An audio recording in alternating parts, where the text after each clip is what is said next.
Welcome everyone to episode 11 of the Anime Therapy Podcast. Double digits. I know we said it last time, but double dig. Also 1 and 1, make a wish. I wish for season 2 of No Game No Life. That is my wish. And I wish for your anime recommendations to get better. I mean, what? I don't know where that came from. Okay. But what an interesting segue. Let's hop into the first discussion. Where are you with Mushishi? I have watched. I've gotten halfway through season 1 at this point, and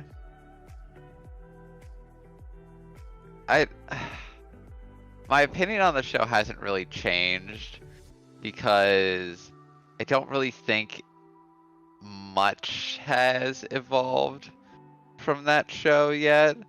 The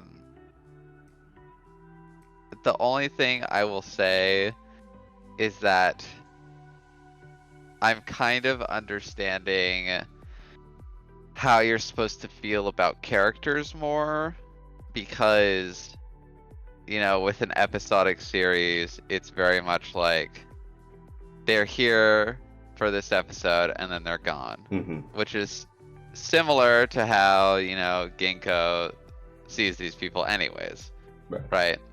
It's like, I'm here, I'm not. So that's how relevant these people are. Right.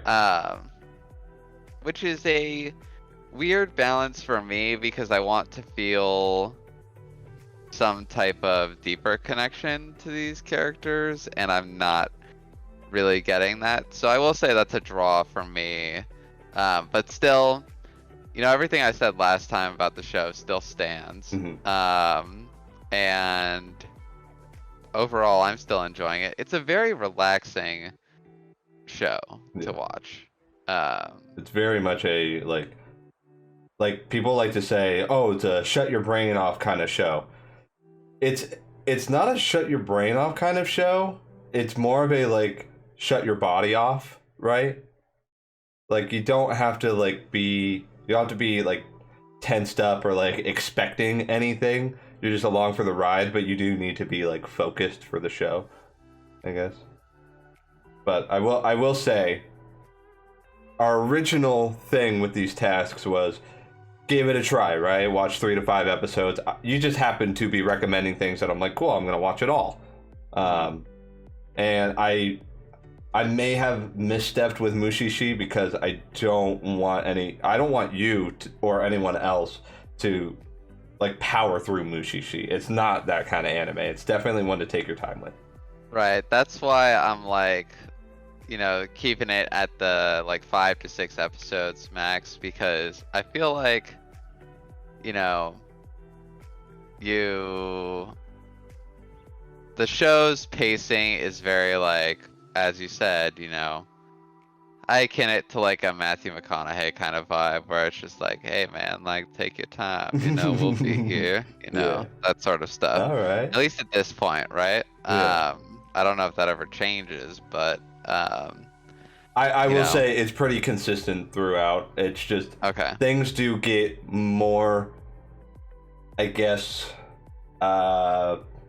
intense the more you get to know Ginkgo, but like it keeps with its progression, right? It's still gonna be episodic throughout it all, and I'm totally fine with like the main purpose of me, I guess, contractually obligating you to watch it is that I just wanted you to at least check it out, because if you like it, you'll watch it on your own time at your own pace. Like I said, I think I misstepped in the intention with Mushishi. I was like, oh, you're gonna like it, you're gonna sit down and watch it all, and I wasn't thinking about that's not that kind of show. I'm normally not that kind of anime watcher anyways, unless I'm like, unless I am either sick or am just so lazy that I don't want to get out of bed. Like, those are the two times where I'm like, you know, lean over, grab my tablet, That's what I was gonna say. and I'm like, all right, what's on Crunchyroll? Yeah. You know, what's on Funimation? Obviously there are exceptions to that where, you know, if a show is so good that it, you know, keeps me hooked, then I will just watch, you know, Cough, cough. Eden all of the East. Cough, cough. no. Like, you know, what's something IQ. I don't know. recently? Yeah, I mean, Haikyuu. Obviously something like, you know, Chainsaw Man. If it were all out, I'd probably watch all that at once. Oh, new episode today. We're not Yeah. recording on our regular Sunday, by the way. But yeah, a new episode today. Haven't watched it yet. Same here. But looking forward to it. Yeah. I think, you know, we're starting to get to the point in the anime for Chainsaw Man where things are gonna get more interesting. So, that last expect- episode. expect Ooh. good things. Yeah. Expect good things. Yeah. Because we know what's going on. I was watching it with my girlfriend last week, and things happened, right? I'm not gonna give any spoilers, but some things happened to the, I guess, anime only watchers that would seem, you know, what the fuck, right? Like, what the hell is happening here? And all right, how are they gonna go from here, right? How are they gonna progress? For you and I, we know what the deal is. But yeah, what she was like, wait, so what? Yeah, and I mean, so yeah, to go back to kind of like the binging anime point, like, I understand that, you know, binging also, you know, helps you keep what's recently happened in a show in your head, like, more recently, right? Because if you watch weekly anime, you know, as it comes out, obviously, you know, most people have fairly busy lives, I'd say. So there's a lot that happens in a week between this show and the next show. And normally you can remember general details about things. Yeah. But, you know, if you sit down and you like watch an anime through, it's like, huh, every episode had this picture in it. And I didn't notice that when I watched it weekly, but I noticed it when I watched it all the way, you know, 1 to 12. Yeah. So, and I think it helps with weekly animes if you have people to talk about it with, because then it stays fresh in your brain, because not only do you have the source material to remember that you watch, but also you have the conversations to remember that were about that source material. Yeah. So that yeah. helps. Luckily, if you don't have friends to talk about it with, there are lots of good anime communities out there. I mean, you know, internet's both a beautiful and dangerous thing, and you know, you could find and there plenty of are some great anime podcasts out there too. Yeah, and Trash Taste is not one of them. They're not an anime podcast. No, they are not an anime podcast. They're just a Trash Taste podcast. What the fuck, dude? Bread, amazing. Crust on a pizza. No, I'm not even gonna get that. But yeah. So I don't want you to feel obligated to like try to finish Mushishi as soon as possible. So I can give you something else to watch for this next week, just to like, again, check it out, see if it's something that you like. The purpose is just to like show each other like things, animes that we've seen that we really liked and want each other to check out and see if they like it as well. And if they do like it, like The World God Only Knows, I thought it was great, so I watched it all. Didn't have to, but you know, I put that personally on myself. I'm like, I felt obligated to finish it. Yeah. And you know, I guess we can go into your task for me if you want, or if you wanted to say anything else about Mushishi. At the time for Mushishi, not really. I think I've basically said all I needed to say about it. I guess if we're moving on to you, how many episodes of Golden Time did you watch, and why did you not like it? I didn't say I didn't like it. Well, you're kind of implying it, but I watched it all in like 5 days. oh, okay. we So- recorded on Sunday. I finished it by Friday. So okay. about 5 days. I think I That's- finished it on Thursday. Yeah. So Out of some sense of obligation, or no, I just really like you giving me an anime that I haven't watched. So the obligation is there, and because I spent a lot of time playing old PS2 or PS3 games that I've already played, I just will watch it, and that's like what I'll do. If I'm not working, I just watch it all day.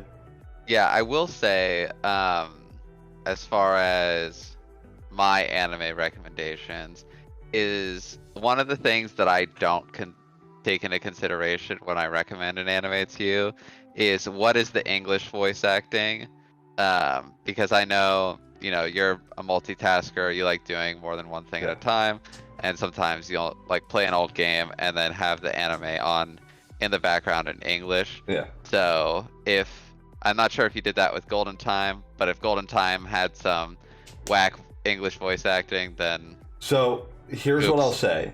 I don't ever knock an anime because of its English voice acting. I'll talk about it. I'll talk about like, man, that voice acting was shit, but I don't knock the anime for that because the original source material, they tell the story the same way, unless it's like ghost stories, right? Where they're like, fuck the script, create whatever you want. right. Most animes don't do that. They follow the script. And if I watch it with the subtitles on in English, it'll give me like one or two words here and there will be different, but it's just more so like instead of saying, brother this in Japanese, it'll be like, this is blah blah blah, my big brother, right? Those are the only differences. So I don't ever knock an anime for its English dub. I will say I did really like the English dub of Golden Time. I thought it was pretty good. I liked Bonnery. I liked his voice acting. I forget it, Mitsuo, the one that Coco had a crush on or was in love with, who then dyed his hair blonde. Also, when I got to the point in the anime, I was like, oh, I've seen this clip before. It's when his buddy at his apartment is trying to get rid of this chick who wants to stay. So he comes up and pretends to be his gay lover. I was like, I've seen this. That was great. I really enjoyed that. And in English, it's hilarious because, he totally puts on the flamboyant voice for it. Yeah. Because for some reason, all gay people sound like, oh my god, sweetie, like, you look so fucking good in those heels. Like, come Stay on, away man. from Like, my hunk, Yeah.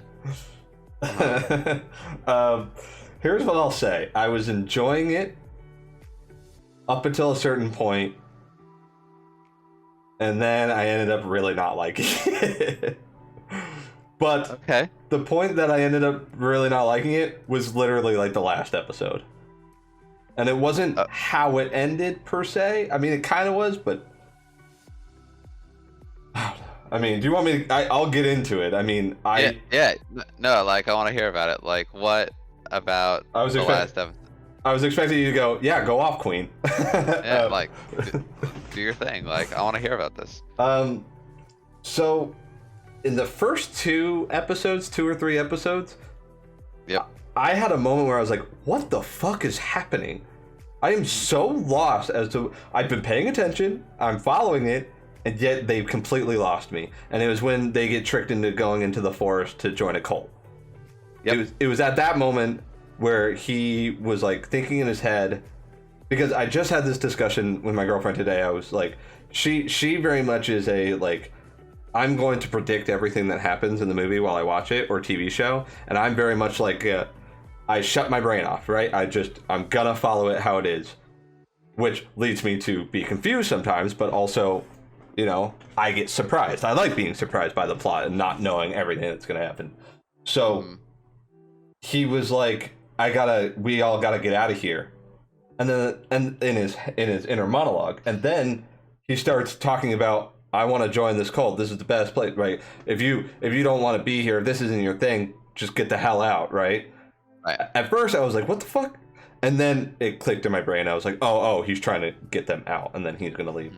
But it was still in that episode, because there was no mention of amnesia. You did not bring up the fact that the character has amnesia. All you said was it's about a pretty girl and a guy, and they go to law school. And I was like, all right. And then, Well, yeah, I mean, I wasn't gonna spoil one of the main parts of, the main character. well, I so- appreciate that, but my girlfriend Yeah. did spoil that, because before I watched the first episode, or before I started it, I went out to dinner with her and her family, and I was telling her dad about Golden Time. I was like, I'm gonna watch this show called Golden Time, and she was like, yeah, it's about a guy who has amnesia. And I'm like, I did not know that. Wow. Okay. But it still wasn't talked about until like 3 episodes in. So Right. then it happened, and I was like, I'm so lost. What the fuck? So is he making up the amnesia part? But he was telling the truth. So with that aspect in the show, I was really enjoying it, because there were some really intense moments that were like, holy shit, like I can't relate to this at all. So it's like he is having like almost like an identity crisis, because he refers to the previous Bonnery, who is not the Bonnery who he is today, as if 2 characters, and then shortly after it shows like the second Bonnery, like the ghost, and he like is haunting him or whatever. But I was like, whoa, okay, this is intense, and this is cool. And then I was like, this bitch is crazy. Coco, I was like, this bitch is crazy. She's fucking nuts. And then Bonnery is like, I love this girl. I'm all about it. I'm like, all right, this dude is fucking crazy. I was like, okay, Hey man, both there nuts. are people who are super into crazy, and that just happens to be the case here. Yeah. Coco is very very authoritative. She gets what she wants, and she doesn't care how she acts or to okay. get what she wants. Okay. And Bonray's like, yes, mommy, please. Dude, Like there will be times where like they're being all cutie, right? Like when they first start off, and then she says this shit where she's like, I wish that I could spend every moment by your side, know what you're seeing and hearing and feeling, and I want to be there all the time. And I'm like, yo, he better realize that is a red flag. And then he's like, flag. yeah, flag. And he's just like, I love you too. I'm like, this dude is nuts. Like, he's crazy. And so is she. And there was a moment that I thought was very cute and very funny. Is like, she's like, no, I want our first time to be in Paris. And she starts doing a little twirl in the hallway in front of the elevator. And then he starts doing the twirl. He's like, yes, Paris. I was like, that's kind of cute, And all the side characters are like, I mean, Mitsuo is just like, wow, like, I'm glad that she found you, because you're definitely the type of guy that she needs in her life. And I was like, all right, I can't relate to, being interested in crazy. They just seem to find me. And to quote a wise man, never stick your dick in crazy. I'll put whoever said that up there, because I don't remember who said it, but I do remember the quote. But yeah, so the intensity, like, oh, by the way, best girl, my favorite character, best girl, Linda. 100% Linda. I absolutely love Linda. Which I'm drawing a blank on who Linda. That's his childhood friend who he did know, who he previously was going to profess his love to and meet at the bridge before he had the accident. And he met her at the college, and she recognized him. He didn't know her. She's part of the festival club. She's basically the second girl, right? The other girl. Oh, okay, yeah. That's right. Her actual name is Nana, I think. Nana. Yeah. Okay. Yep. Okay, I remember her. Yeah, she was a good character. Yeah. I mean, I loved her hairstyle when she got old. Like when they would do flashbacks on like her hair looks a lot like a different character from an anime or an anime game, but with her like her like kind of messy short hair, I loved how she looked. Um, I also think it's kind of crazy that they just straight up took inspiration from another anime called Nana, which is about two girls, both named Nana, one being a college student, the other being a black-haired punk rocker. Yep, and that applies here. That's straight up in the show. And I did the research and I'm like, oh, is it the same writer? No. Oh, do they know the other writer? No. Just like the characters and inspiration. But I saw her, the black-haired girl, at the punk show, and she said her name was Nana, and I'm like, hold the phone. What? And then it clicked in my brain that Linda's real name was Nana as well. And thus the clickety-clack of the keyboard began. Yeah. And I had to do some research. I think Chinami is probably my favorite in the show. Ultrasonic. Because Yeah. I just like her character. She's cute. She's, very like nice, but It's weird. She knows has her boundaries. Yeah, it's weird. She had this personality that was like, at first you think, oh, sweet, innocent, kind, and then she did things that were so like abrasive and just like so like what you wouldn't expect of that character first off, like, and then like would go back to the innocence, like when Coco was like, what do you think of my swimsuit? She's like, that's way too revealing. But then she would get all up in her face with the camera and be like, make these faces, right? And I'm like, who the fuck is this girl? I really liked her too. I thought she was great. I did really like, there was a thing that I noticed. They never even really mentioned it, which kind of bothered me because from a character perspective, because Mitsuo changed his hair after he got denied by her. Yep. Mm-hmm. And then when she saw him with Linda going to restaurants together, she then cut her hair. But right. There was mentions of her haircut, but there were no one and one did not come together with the characters. And I was like, she totally did that because of Mitsuo. Yeah. Another instance of characters being stupid in an anime about that's somewhat revolves around romance. So I guess what you're waiting for is the final point of why I didn't like it. Yeah. I was enjoying it, and then the last episode happened. Him freaking out during the festival dance, him going through what he was going through, him freaking out in his room before the Kobe beef dinner that they were gonna throw together, and he was like on the ground, and I was like, this is so intense, this is so, like, I'm so invested in this. And then just his memories go back to being normal. He goes back and he goes back home and he remembers Linda. Him screaming out for Linda, like, I need Linda, that was just like, oh my god, that hurts so much, right? Because I know what it's like to freak out and only need that one person. Like, you don't want anyone else around you just need that one person. And 9 times out of 10 it was my mommy, but not in the weird way, my actual mom, but I don't know, it was like the last episode happened and everything just kind of worked out. Like, this whole series, like 23 episodes, you go through all this, and then the last episode, it just works out.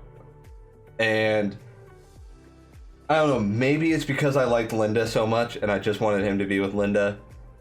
Maybe it's that. Maybe it's the fact that, like, I still thought that Coco was just crazy and I didn't want him to be with her, and he still ended up with her in the end. I don't know. It just, I thought it was, after I finished it, I was like, ooh, I'm gonna be so harsh and I'm gonna like hurt Matt's feelings about this. And now I really don't want to, because it's like I don't ever want to talk badly about an anime that you really like. That's fine. I can recommend you the animes that I like that you probably won't like. But here's my thing with it, and this is kind of akin to, the world God only knows in some ways. So if you recall, Mhm. the when the lost souls are incorporated into the girls' bodies. Wait, hold on. Let me load my backlog. I have a save for this. Okay, Yeah. We got the save file up. All right, we're yeah. good. Okay, so lost souls go into the girl, right? And then, oh god, why am I blanking on his name? Keima. Yeah, Keima. I was gonna say Kenma, but Keima is correct. Keima. Kutsurugi. Yeah. Katsuragi. Keima does his thing and gets the lost soul out from the girl, right? Using romance. Mm-hmm.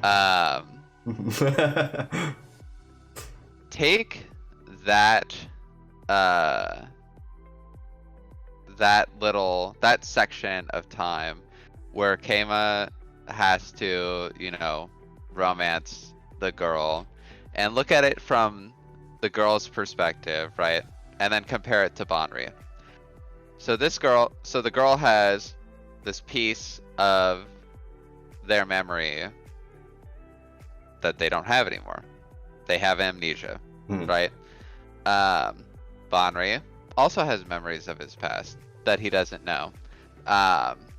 He has amnesia, right? When season 3 happens in the world God only knows, the goddesses are released, and the goddesses go into the, some of the girls' bodies, and their memories are restored. Yeah. And do you know what most of the girls who are goddesses go and do almost immediately? Beat his ass. They go find Keima, because now all of these things have come back, and there's a sense of, I've lived my life a certain amount of time, right, since this event has happened, and now I'm being told that now I feel in my brain that this event happened, and as you said, most of the girls were upset, because just running up on him and kicking his ass. But breaking his PFP. Most of the girls, in the end, wanted to have some type of, connection to Keima still, whether that was, friendship or some type of romantic, interaction. Yes. Whether they wanted his PP in their thing. Yeah. So, but for those girls, that's just like amnesia for a week, 2 weeks at the most. Bonnery's forgotten like from high school to birth, pretty much. Like 16 years of memories. So when the final episode happens and all that stuff comes back, you're just immediately washed over with all of this emotion around a person you don't even remember, but who you are now. Right? And you had a connection with Linda, right? Even after you lost your memory, you still had some form of a connection with Linda. And now all of these memories, positive memories about you and Linda have now come back. And I think, as the writer of the series, there's, 2 ways you could have gone with it, right? You could have said, okay, Bonri gets all of his memories back, but it's too late, right? The damage has been done. Yeah. Linda's not going to, you know, compromise her position to be with Bonri, right? Mhm. Or you could go with how the ending actually happened, which is, they end up together, right? While I think that ending is a bit, like, oh, it ended happily, like, Yeah. okay. And maybe with how dramatic the show is at times, that could have been a better ending. I like that they, that he recognizes that Linda was the important one to him, because it's like, oh, my original person has been restored, which I thought was cool. But he still ends up with Coco in the end. Like, that's the whole thing. Like, she shows up at his house returning something. He thinks that she is ultrasonic or whatever. That's what he calls her. And then he gets the memories back of Coco and chases after her, and then they end up together. That's what I didn't like. Oh, shit. Okay. But Linda is there when it happens. Linda is at his place, and she sees Coco and sees that he doesn't remember her, and then he chases her down. So what you might be referring to is when he goes back to that bridge, he's then encountered with all of those memories of himself on his bridge, and Linda comes in and accepts those old memories.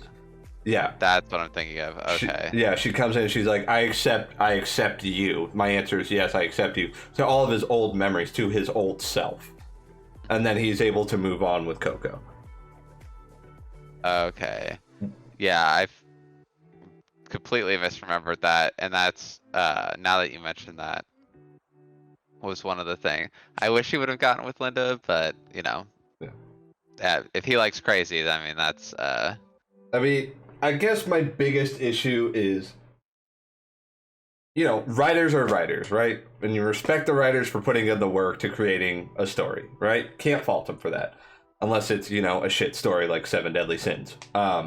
So I think that I would have been extremely satisfied with an open ending, ambiguous ending. Like, she shows up, like, imagine this, right? What if she shows up at his house?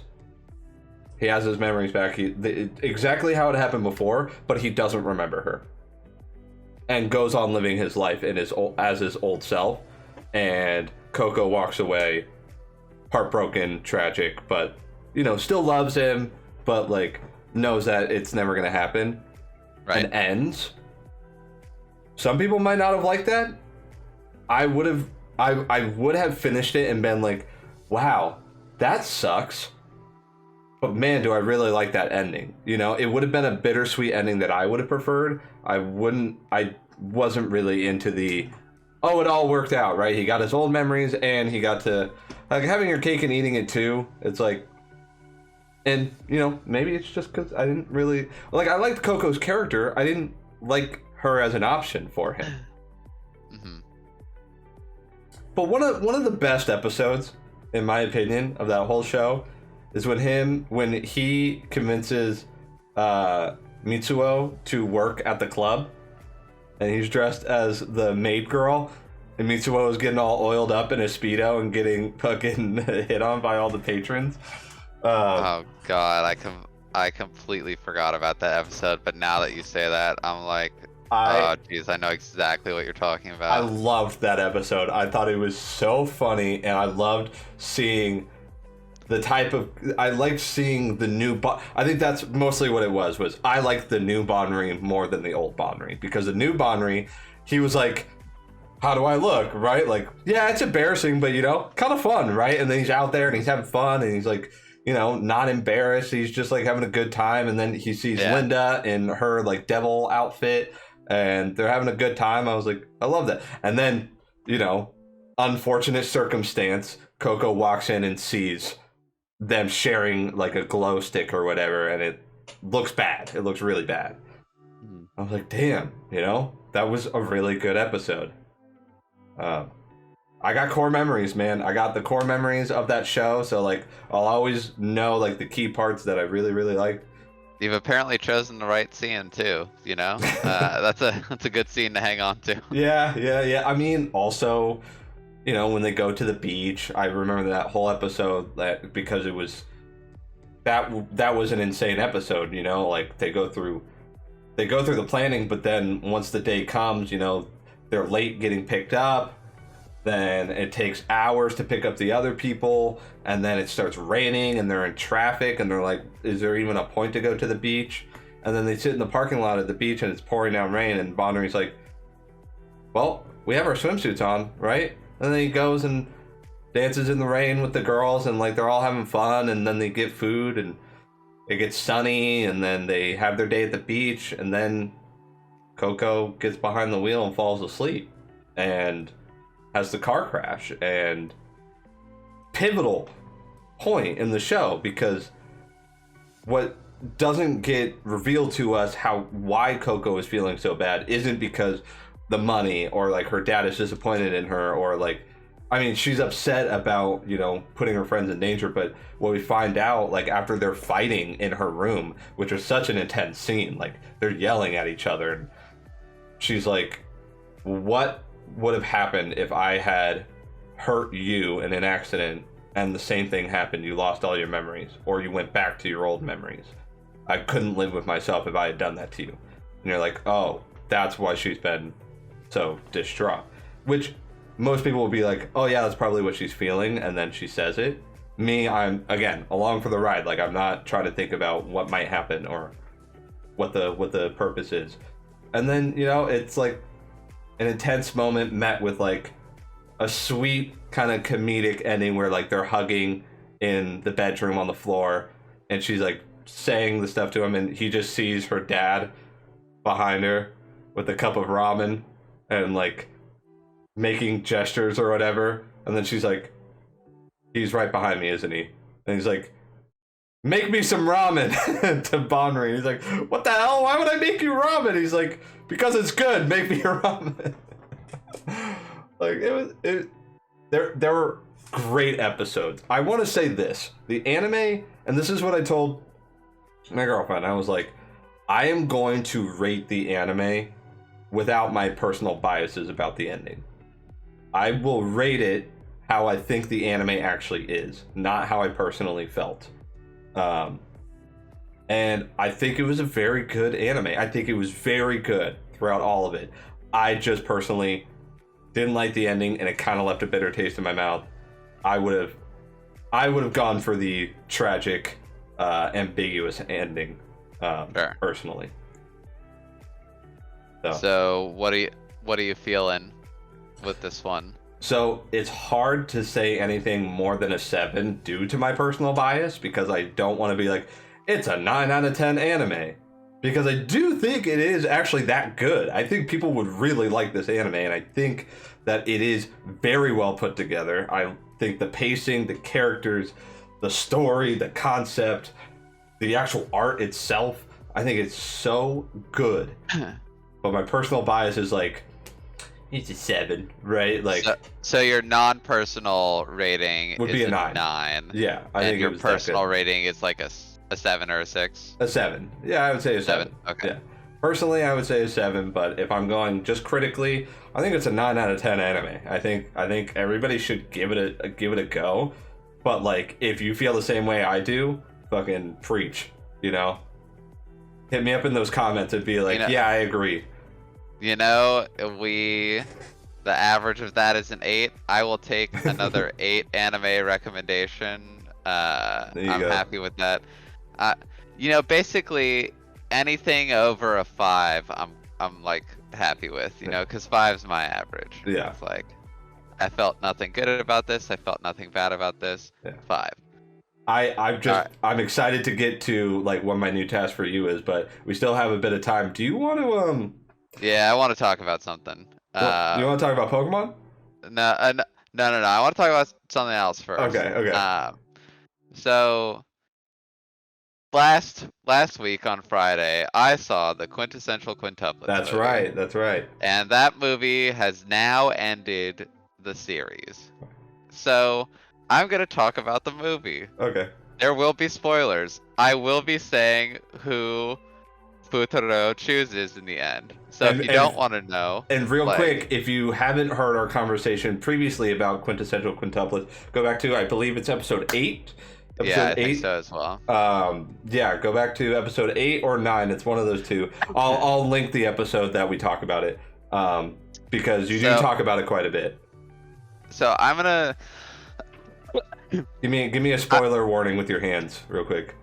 Yeah. So, spoiler alert! Okay. Warning: the movie is about to be discussed. All right. All right. Well, I can't be here for it because. Yeah. Just talk to the camera. So, let me just talk about how I felt about each of the girls, starting from like lowest to highest here. So the girl that I do not want to win at all was Ichika. Because Ichika, while being the oldest quintuplet, did some pretty dirty tactics, like throwing some of her sisters under the bus and lying to Futaro about stuff. Okay. That, you know, I understand her character and her importance to, you know, the 5 sisters, but I just didn't want Futaro to choose her. Next was Itsuki. Now, she didn't do anything, you know, terrible like Ichika did, but I felt like Futaro and Itsuki were more compatible? They were definitely more compatible, but Itsuki was definitely the second most rebellious student, I will say, because she had this like gripe with Futaro because of basically their initial interaction. And I think she carried that for a long time, but I do think that Itsuki's intentions, not only with what she wanted to do with her life, but also, you know, what she did, how she cared for her sisters, were very, very good. So I was happy with her, but I didn't think that Futaro was going to choose her. Miku was who I wanted to win in season 1. Okay. So when I watched season 1, I thought Miku was best girl. Okay. She was the first one to warm up to Futaro to try and get the other sisters to respect him. She showed the most interest in him first, and I think that there was a part of me where it was like, I want to see this shy girl come out of her shell, start embracing the confidence that she can have more, and like, you know, go get what she wants, right? Right. Which ultimately, Miku does gain that confidence, which I loved for her. Then we have the final 2 quintuplets, which are kind of neck and neck with each other. Wait, I thought you named 3 already. Right. Oh, so I'm dumb. Yeah. I was thinking of 4. I was thinking quintuplets is 4. That's quadruplets. Yeah. I'm an idiot. Cut this. No. So we have Nino, and we have Yotsuba. Okay. Yotsuba, I was happy if either of them, like going into the movie, I would have been happy if either of them would have won. Yotsuba, because she was the sister who was just always helpful. Was she the smartest? Hell no. But, she was super popular at school, super supportive to other people, to a fault, Hmm. where she would begin to neglect her own, needs and wants. And um, her and Futuro never really had a bad interaction throughout the show, and I really appreciated that. Um, Also, there's a storyline revolving around Futuro in the past wasn't always a good studier, was actually kind of a bad boy. And he meets one of the quintuplets, but you don't know who that is for a long time. Up until the very end, where you find out that the person he spent that day with was actually Yotsuba. Um, and so that shot Yotsuba up for me a lot because there's a lot of change that happened after that interaction in Futuro. Hmm. But then we have Nino. And Nino is annoying in season 1. She's like tsundere to the max, Okay. right? Wait, you don't like And tsunderes? she's like, I won't accept your tutelage. I'm not going to accept you as a person. Oh my I'm going to God. do everything that I can to get you fired. Oh right? my God. And it's like, So grade A bitch. Okay. yeah.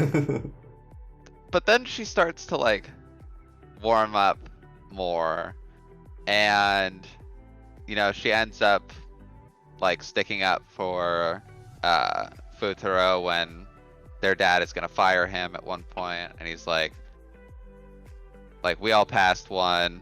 I like this, like, this guy's a good tutor, like keep him on. Okay. And it's like, okay. And then Nino, there's some stuff that happens in season 2 where Futuro is unintentionally pretending to be somebody else. Nino finds that person, but eventually finds out that that person was Futuro. And so now Nino's conflicted where it's like, okay, this thing happened, but the things I felt for that person are Futuro? Yeah. And there's that inner monologue, and it happens for like an episode or two, I think. But then she's just outright, I love you. Like, just first one to really say it to Futuro's face, be like, I love you. I said once before that, who in the world could ever love somebody like you? Well, guess what? It's me. So you're gonna have to deal with that. And I loved Nino's confidence, and I loved her forwardness, because you don't see a lot of that in these kind of romantic comedy animes. Where people are just straight up like, I want this, Yeah. so I'm gonna get it. No games. Yeah. And so going into the movie, that's where I was at. I was very happy if Nino or Yotsuba would win. Wait, it took 3 seasons and he still didn't know? 2 seasons. Oh, 2. Okay, I thought it was 3. Two seasons in a movie. Okay. So relatively good pacing for this kind of story. So in the end, Doesn't even matter. Sorry. what I liked about the movie too is they show. So obviously, final year of high school, there's the large festival, right? 3-day festival, and Love it. They show basically the alternate endings. They show each ending within the movie, where it's like, if he spent the last day with Ichika, if he spent the last day with the other 4 quintuplets. Sounding kind of like a dating sim that you can just backlog real quick. Yeah, yeah, and it was like, oh, that's interesting. And they showed all 5, so you didn't know like which was who real. who was gonna win in the end. And he ends up choosing Yotsuba, which I was happy with in the theater. And Yotsuba does her, she can't truly accept that. Why is Futaro choosing me? Like there must be some kind of mistake. I'm not good enough for him. Yeah. And Futaro has to like really try to be like, look, I'm choosing you. Like we are meant to be together. And he like just straight up proposes. Oh, wow. After like trying to show how serious he is. Basically, there's a scene where he's like, will you marry me? And she's like, that's so crazy that it would drive away other girls, right? And it's like, but not Yotsuba. Not Yotsuba. There you go. And, you see them get married. He can finally tell the 5 quintuplets apart. Oh my god. Even when they all look the same. Which is, the final test that they put for him. And it's just very cute. But there's a scene in that movie that's still destroying me where... Even a week later? Yeah. So they all go into separate rooms. They're like, on the final day, we're going into different locations and come to the location that you choose. Right? Alright. And obviously there's, there are the shots where it's like, oh, it makes it look like, he's opening doors and stuff like that. And one of those scenes leads to Miku opening the door to Nino's classroom. And Miku just looks at Nino and it's like, it's over.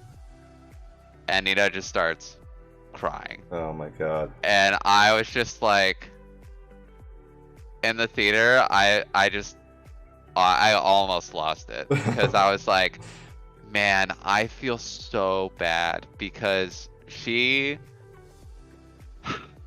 put aside this like very, closed off attitude and like embraced her feelings. She went after it and, It didn't work out. I think Futaro made a very good choice with Yotsuba. I think that they will mesh well and I love Yotsuba's personality. She's such a positive, force throughout the show. I just like, there's a part of me that like really wanted him to choose Nino as well. Oh wow. Now let me ask you this real quick. Sure. Did you see the movie Alone? I did see the movie Alone. Yeah. I'm not laughing at you. I love going and seeing movies alone. The idea popped in my head is like, I have done this. I'm not dogging you, but I have gone and seen a movie alone and just been emotional, and then walking out of it like I just cried at a movie that I saw. I'm not bashing it. I was like, I wonder if you saw it with his fiance or not. But she was gone. Yeah. She was out of town. She has also seen both seasons of Quintessential Quintuplets, and I have talked with her about the movie, and she is interested in seeing it as well. So I'm sure, hopefully Crunchyroll will put it on, their streaming service. But if they don't, that's an easy rent type of movie. But yeah, I mean, now that the series has concluded, mine is kind of like a flip to basically your golden time rating. I think Quintessential Quintuplets overall is probably like a 7, maybe an 8 at most if you're like looking at it with like a critic's eyes. But man, did I love that show. Yeah. I just really liked where everything ended. And I think that each character got good resolution and achieved in some way something better than when they had originally started. Mm-hmm. All while maintaining their family connections, which I just fucking love. Yeah. So I mean, I didn't think people were still watching The Bachelor, but I guess after your recommendation, I'll check it out.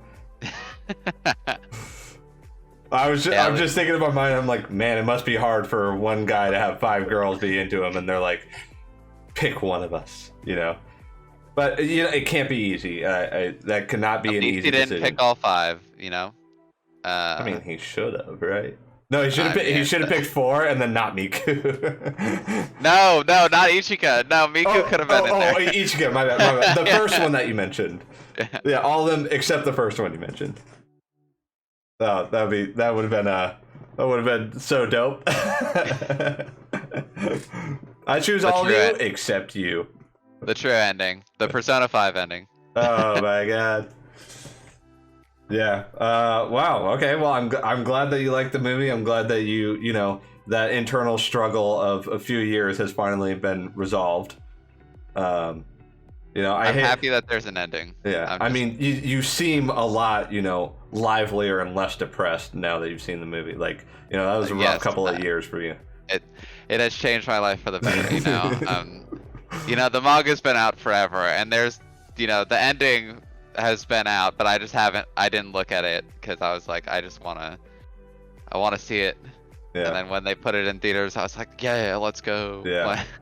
So it's funny because earlier today we were looking at movie times because I went and saw the menu today, and we saw a Quintessential Quintuplets movie.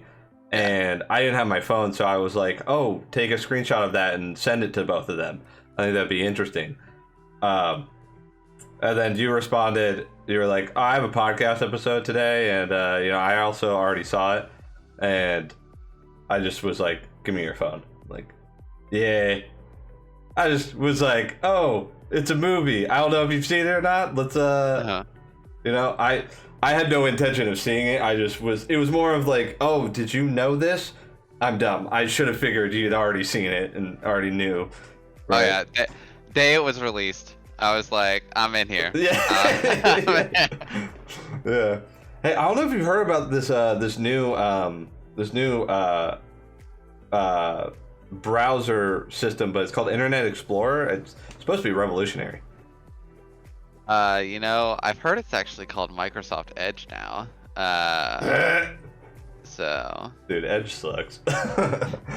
And edging is worse. Yeah. I did see a funny meme on Reddit yesterday. It was like, it was Internet Explorer in the movie theater. Like, wow, I can't wait to see the Demon Slayer movie. Like, dude. I love the Internet Explorer being too slow memes. They're so good. Oh shit. Oh yeah, you know, it's only been out for, you know, what, 3 years, 4 years? Or no, not that long. 3 years. Wait, has Movie Train only been out for 2 years? I think so. I think it's only 2 years because it was a 2020 movie, right? Oh, okay. Yeah. You're right. I don't know what year it is anymore. It's almost 2023. It's kind of crazy. Kind of nuts. So, and you know what's happening in 2023? Hogwarts Legacy. Yeah, maybe. That's what I'm talking about, baby. Yeah. Would you nominate Quintessential Quintuplets for any awards this year? And if so, what ones? I would. You nominated for Best Anime Movie of the Year because I don't know. I didn't hear anybody talking about Dragon Ball Superhero that much. So I'm sure there has to be a better anime movie than the Quint movie. What I would nominate it for is probably the most divisive movie because I honestly think that there are 3 main groups of, you know, stands for Quintessential Quintuplets. I think there are the Miku stands, the Nino stands, and the Yotsuba stands. I don't think that, you know, you could pick Itsuki as your favorite, but I don't think there were too many of those. And if Ichika is your favorite, just don't talk to me ever again. Yeah. But you're just wrong. Yeah. So when exactly did you first realize that you're an idiot? It was funny. When the movie was over and the credits started rolling, basically everybody stayed to like watch the credits because it was like, maybe is there something afterwards? Like, are they gonna give us a little like thank you? You know? It was all a dream. And and somebody like walked out immediately. And I heard someone behind me was like, "Must have been a Nino fan." I was like, "Oh, That's so funny. oof, oof, Oh, dude." god dang. Oh Um, man. well, I mean, there were only 3 anime movies this year, I believe. It was Dragon Ball Superhero, Jujutsu Kaisen, and Quintessential Quintuplets. Although, I may be wrong because I didn't even know that Quintessential Quintuplets had a movie. It's just the other two were obviously talked about a lot because they're shonen. So, um, and you know, I like shonen. I don't know if you guys knew this, but I kind of like shonen. Um, Give me a new Yu-Gi-Oh movie, please. Like, fucking come on. Alright? I want a movie with Jaden Yuki and Yugi Moto, and they're fucking battling Chaz and Seto in a fucking 4-way battle. Give it. Please. Call it Yu-Gi-Oh! Links to the Past, because you got Link monsters now, and you can put whoever the pro tag is, and boom, it's like a fucking time machine movie, you know? Talking about anime movies and Yu-Gi-Oh! Have you seen all the Yu-Gi-Oh! Movies? I haven't seen all of them. I know that there's been one in like the past couple years, hasn't there? Or... The newest one, I want to say, was 2018. Okay, I probably haven't seen that then. Here's the ones that I've seen. I've seen the ones with the Pyramid of Light. The best one.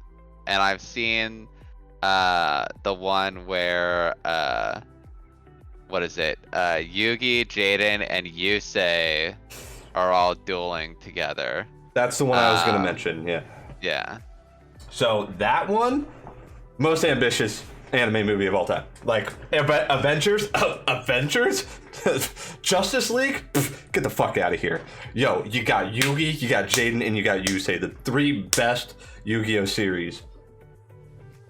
I mean, come on, dude. Ambitious, maybe. Worth it, 100%. 100%, dude. It was like you start off with fucking Yusei and what's his name, Jack. I almost said Jack Reacher. That's the Jack Ryder, right, or something like that. Something, but yeah, and they're like everything's falling apart. We gotta go to the pet. Like, dude, so fucking good. That was Bonds Beyond Time, and then okay, and then there was the movie Pyramid of Light, right? Mm-hmm.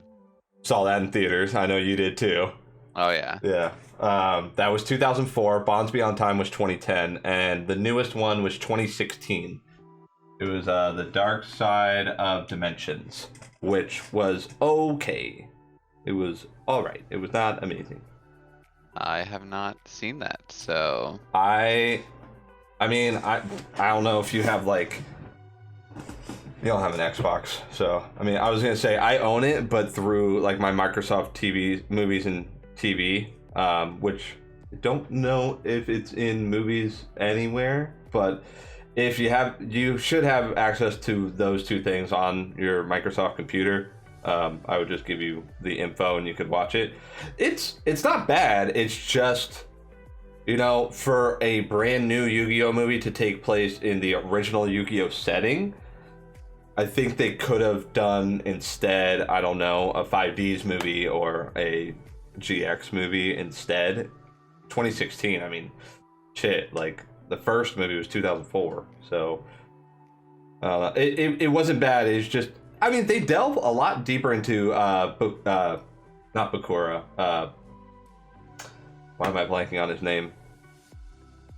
The main bad dude throughout the whole show. like like the Millennium Ring Spirit. Oh, that was Bakura. Yeah. What the fuck is Seto's little brother's name? Mokuba. Mokuba. Okay, yeah. So yeah, it does delve deeper into Bakura's backstory and childhood, actually, which is pretty cool. I mean, the movie was alright. You know, it was there was a duel. There was some Yu-Gi-Oh dueling. There was some trap cards and pot of greeds. You know, what we need. What I would have loved to see is basically you should come up with like some, you know, Egyptian bullshit reason as for why all of the duelists who can see dual monster spirits have to be summoned and basically do like a tournament of champions. Because then you'd have like, all of the main characters essentially, Yeah. and some of the main supporting characters as well. And then you get to see duels between like Generations. like Kaiba versus Yusei. Like, Yeah. oh yeah, you got a Stardust Dragon? Cool. I got Bucket Blue Eyes Ultimate Dragon. Yeah. Like, I have what are you gonna do, shining son? blue eyes. Yeah. Yeah. Honestly, I would love to see like Bakura versus Jesse. Like Dark Jesse, or like just that Jesse? would be even cooler, like a dark Bakura, dark Jesse, or like regular Jesse versus dark Bakura, the Crystal Beasts, like that would be fucking cool. Correct me if I'm wrong, Aster Phoenix can see dual monster spirits too, right? He can, yes. Okay. Hasselberry can't, but he has a connection to like his dinosaur monsters because of he has dinosaur blood. He has a bone. He has a dinosaur bone in his body. Yeah.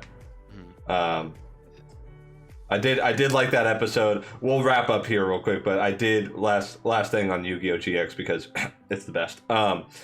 The episode where Cyrus and Hasselberry get turned into like monsters in the Datascape or whatever against oh god, I know his name too. Don't tell me. It's fucking Sartorius. It's against Sartorius's sister, right? Yep.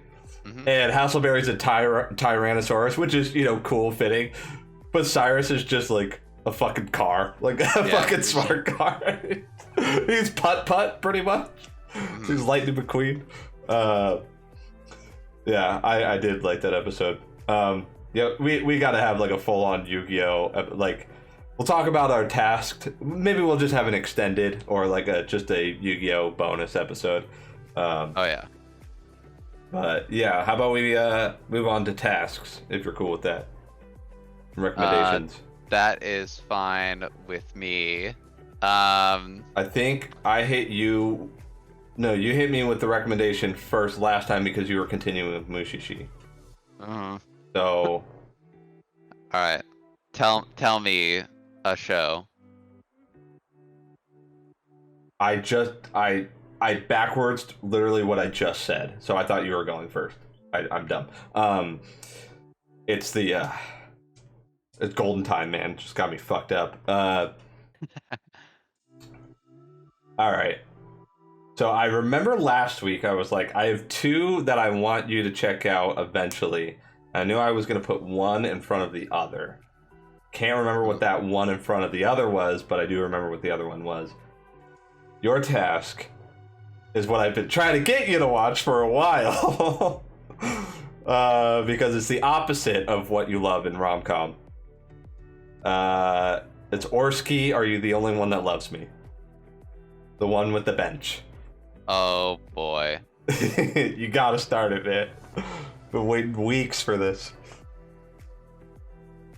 Hey, slice of life, rom-com, Who would have thought I'd recommend one? Alright, which... How do you... Oresuki, yeah. That's what it is, okay. Or... I just want to make sure it's like part of my... okay. Orsky, Are You the Only One Who Loves Me? Yes. Okay. And I'm excited for you because I know this will be one that you will actually watch all the way through. Maybe. I have high hopes. But I don't know for sure.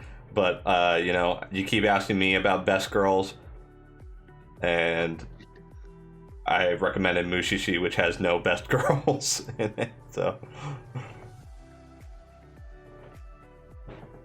Oh no. And for sure I'm gonna be rewatching it too, in between whatever you recommend me. Okay, only one season, 13 episodes. Yeah. Oh, 13. Oh, the last episode's like a movie. Yeah. Like a short movie. Okay. Yeah, it's a short movie. And okay. By the way, I mean, this isn't going to spoil anything for you, but anyone out there who has watched Orsky, You think you had to wait a long time for Attack on Titan just to continue what we already knew was gonna happen? You're lucky because it's out now. But we had to wait a year and a half to hear an answer, right? To end it all. Yeah. So you're lucky that it's out already. if you enjoy it enough to get to the ending, which I hope you do, because it is one of my favorites, and it's also one of the funniest animes I've ever seen. It's up there with Cautious Hero for me. Okay, I have.